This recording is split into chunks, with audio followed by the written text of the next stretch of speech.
So, shoutout nga pala sa mga tricycle driver dyan na bigla-bigla na lang ligo. Ano, hulaan na lang ba tayo? Ha? Hulaan na lang ba tayo kung liliko kayo? Hindi.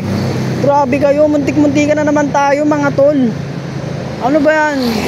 95% lang, 5% lang ba ang matinong tricycle driver na sumusunod sa ano? Sa paggamit ng signal light? Ha? Grabe na yan mga tol. Hindi na maganda yan. Maghuhulaan pagliliko.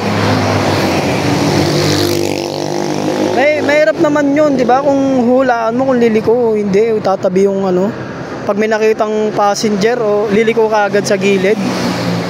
O kaya pag hihinto, liliko. Ano yun? Walang pakialam, walang ano sa ano. Walang ano sa... Kayo lang ang nasa kalsada. Unfair naman yun, di ba? Nakakadisgrasya kayo eh. So yun lang, sa lahat ng tricycle driver, gamitin nyo naman signal light nyo, tsaka dahan-dahan ng pagtabi, hindi yung biglaan na lang kayong liko. Grabe kayo.